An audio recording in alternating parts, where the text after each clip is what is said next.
Bibia wone bre osenkafo ne kanye bibia wone bre awonyame ahya to ho anajo akonenim adechia ben intimuma yisu munyimangu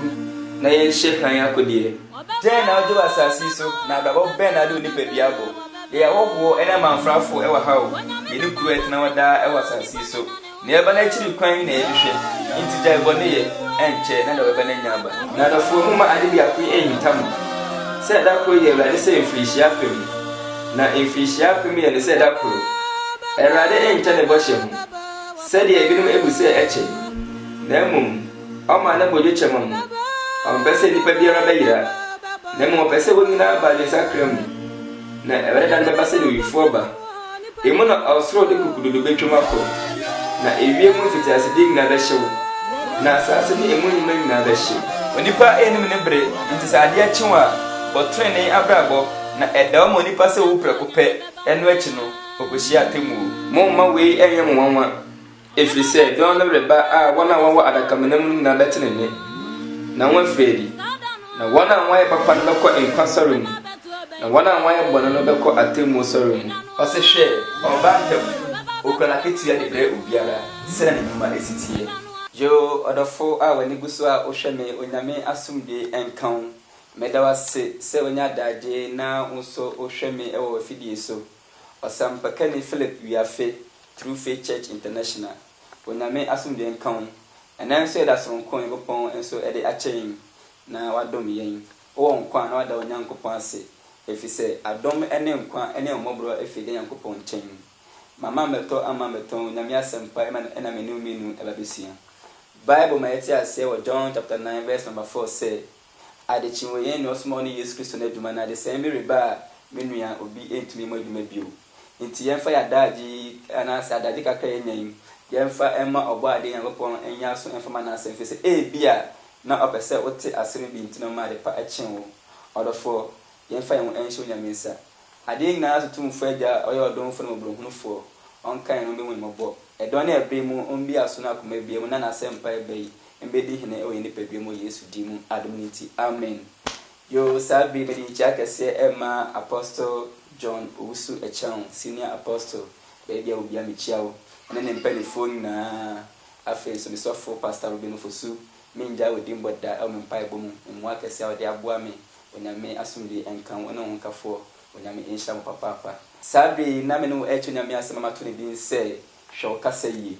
mame papa sister brother we nugusa wo hweme ye nkasa ya de bia esombo e wonyame sumu na wama wani amba ho so wo kasa mutitiwa odofo obeka nsem bi akodimufo e wonyankopon nim de bi akiri enti no nyankopon aswame ahye me se me no enche na asem e wo nsem bi a yetai eka e wonyame sumu anase ya setem ne ya brabo mu a etimi atwetwen ewura atemu mu ma etimi ekodifo na nso na enim na ehinta wa Kristofo bebre enti okan Matthew chapter 12 verse number 36 o se asenhunu biara onipa obeka no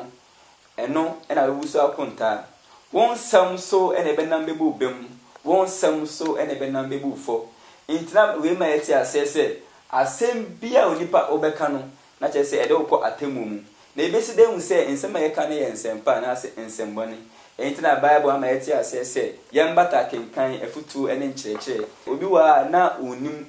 nti ene kasem no na otai efum bebre ne titiw ne se ebia the day before no obekọ bebia na so betu anamombi oh achina meko ha next week meko ha next year meko ha oh achina meba nchen oh Wednesday meko market yetimi ede yempe eka nsem bi nanso na enye elade penin Bible ma yeti ase wo Yakobu chapter 4 verse number 13 say na afemu mu amuka se ochina yebeko se ni se koyimu akodi afe akoto aton na yenyamfa so na wonnim ne beba ochina hey odofo woni me beba ochina na yennim ne beba ochina na mpo sima bia kompo emu nsem bebre don hwede mu nsem bebre na me ne se demu ana se na de chen nti Bible say na onipa nkwa ene den onipa nkwa ti se ewuru a na won kakra bi na afe enibo na ayira na mum anka e wo se anka muka se eye Awurade pe na se yenya nkwa ochina yebekọ se ni se kuemu akodi hogwa na se akoton mekọ kantamanto mekọ edum mekọ kejetia metu kwan mekọ monone but se okade se ochina pe mekọ ha next week mekọ ha bia next year mekọ ha na yamfa Awurade pe a ope no anhyew endi kan a ni akodi mufo we nso ye bone kese ewo Awurade anim fi se osenia oni papa ye na onye no eye bone ede ma no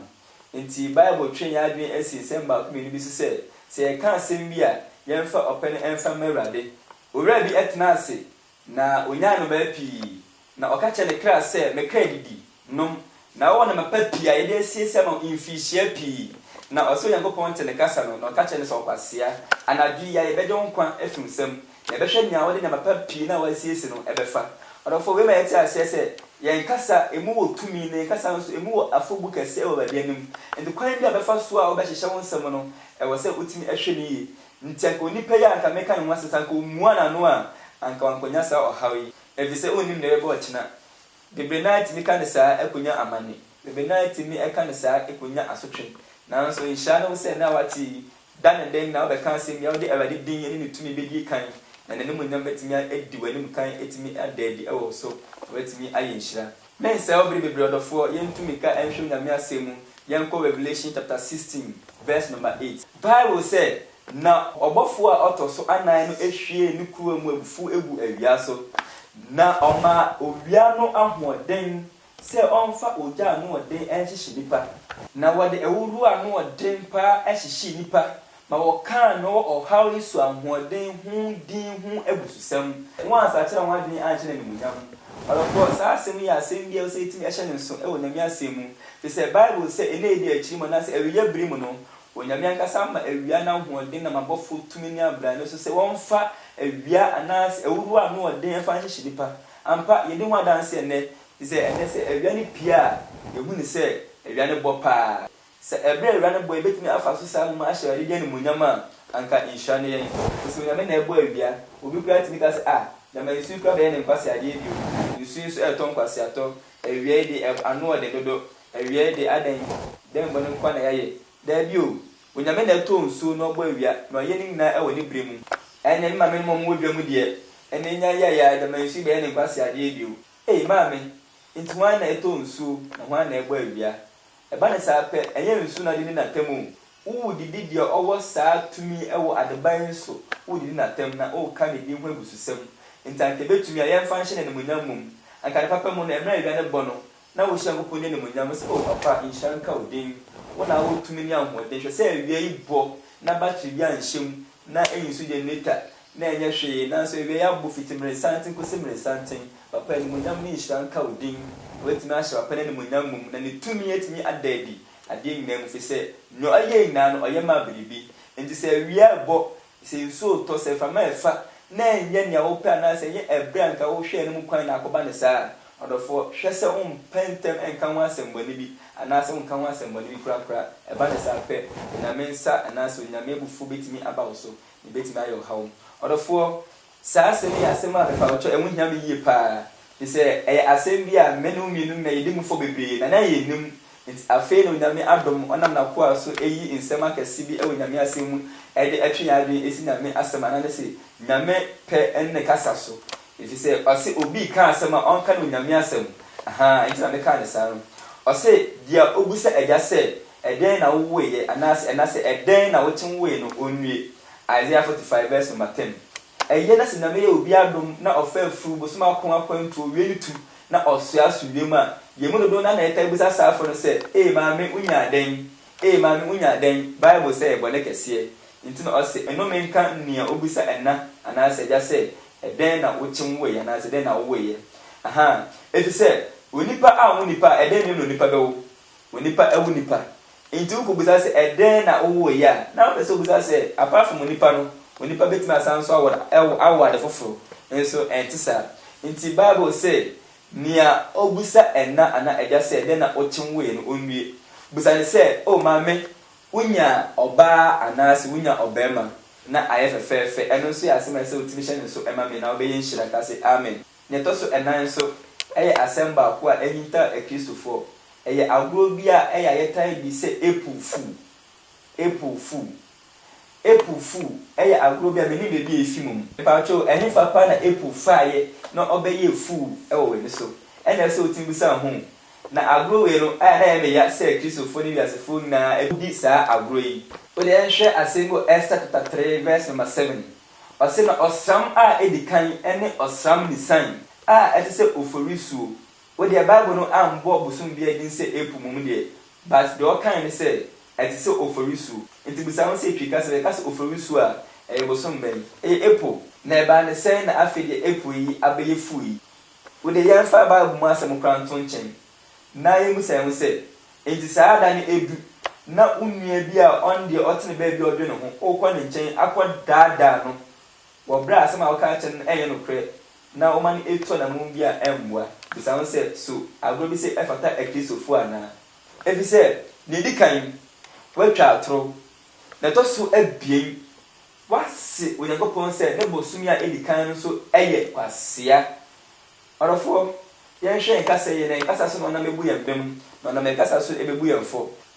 afi yɛn kɔma atu asɛmpa etie yɛnum ntɛmɛ yɛ donu mienu ɔsɛm ate sɛ wɔsɛ tetefo ne sɛ eni awu na ne obedi awu no ebedi atemmumufo na me de mese mo sɛ obiara ne bubefu ne nua no obedi fo akɔ atemmu mu na obiara obɛse ne nua sɛ raka aseɛ ne onipahunu obedi fo pani etitu no aseni na ne obɛse ne nua sɛ ɔkwasea no ɔbɛyɛ den ɔbɛkɔ ogyama ne hunu krom ɔdɔfo ɛyɛ na mpempi no Bible ɛne yɛkasa na ɔbɛsɛ yɛtimi ɛhwɛ yɛn kasa yi nti no ɔka ne saa no kan yɛ deɛ wɔde ma wɔn sɛ wo a wobɛdi ewu no wo na wayɛ den wadifo na Yesu deɛ ɔse yɛn sɛ nea ne bubefu ne nua mpo kɛkɛ no wayɛ den wadifo na wo a wobɛfie bufu nim aka to nua sɛ ɔyɛ nipahunu anaasɛ ɔkwasea ɔsɛ wo deɛ wobɛkɔ ogyama ne hunu krom straight ɔdɔfo moma yɛmfa na bi ɛmfa nni agorɔ wie asɛm no ɛwɔ Isaiah 22 verse number 13 ɛyɛ edu baabi a nipa bi etimi adwen sɛ ɛyɛ dan nipa bewu nti jiwani yɛ ne apɛ bɔ bra na kwan bia so bewu nti na wɔyɛ ne apɛ ɔdɔfo mɛma bibi adwen bi sa ɛmba otrim mɛma adwen bi sa ɛmfa wadwen no mum na yɛbewu mum deɛ according to Hebrews no ɔsɛ etwa sɛ nipa wo pɛpɛpɛ ɛno akyi no atemu na ɛyɛ na yɛn dwen atemu no edi ogu n'akyi na mmom wo a yɛbewu ɛne nyɛ ɛkɔ wɔ fam nti na yɛ sɛ ɔwɔ asase yi so no ɔyɛ ne ɔpɛ no wu a ene ne besinsi aba ne sɛ ma me papa sɛ brother obɛmo abrabɔ no ayɛ akyewaakyewa asase so na wadwen so enkɔ eniyepa ene nyumapa ne abrabɔ train ne so kan Isaiah chapter 22 verse number 13 ɔsɛ hwɛ ahosɛpɛ ne anigye na ntwimi ne twa ne nwankum na mu di ne insanom ni momman ne di na yenom na ɔkyena na yawu enti Isaiah sɛ Awurade ɛyi na so tiri sɛ ɔmfa bɔne emfi obiara a ɔkasa asɛm kɔpem tam ɔmo bewu ɔdɔfo sɛ adwene bi sa ɛba otima sɛ nea wopɛ na wobɛyɛ ebi sɛ wose ɔkyena yɛbɛwu nti na yɛ sɛ woyɛ nea wopɛ anka nhyira no sɛ ɔbɛbɔ ɔbrɛ sɛ na ɛsɛ ne fata ɔdɔfoɔ na wode wo kra ne wo nipadua ɛne w'adwene na bɛdom Awurade wo Nyankopɔn na wanante na akwan nyinaa mu na wawu ɛwɔ Awurade mu ɛno na ɔka asɛm wɔ Revelation chapter 14 verse number 13 a ɔsɛ nhyira ne obi a owu ɛwɔ Awurade mu honhom ne sɛ amen wɔbɛhome afi wɔn brɛ mu na wɔn nnwuma nso ebedi wɔn akyi. And also the people prepare according to Hebrews chapter 9 verse 27. Now so yanhwe ya kwanyi na embo embrace na ese fata. As ye wu a etimenya akonta papa akobu akyere agya no. Yanhwe enkasa yi, yanhwe abrabo yi. Na yenkasa so na onam bebu yembem. Yenkasa so na onam bebu yemfo. Onyame asomdie embra so. Onyame enye okese. Se waje bere ahwe osempaka ne Philip biafe e won semba kuma na de breu. True Faith Church International. Ɔdɔfoɔ nhyia no sɛ w'ani ebien ɛhwɛ me no waso ebien ate asɛm yi obi pɛ sɛ nkɔ ɔte nsɛm yi na nkɔ hwɛ na akwan yi nanso wanya nti wo sa aka yi bɔbɔ ne sɛ ɔmama wo nua bi nso nsa aka bi anaasɛ bɛdi ho adanse akyerɛ mu yi na etimi akasa akyerɛ yɛn ho wɔ awie bere mu na yɛano ankɔfa asɛm amfa mbrɛ ndi ebi akyi na ne asɛm bi nkan na danse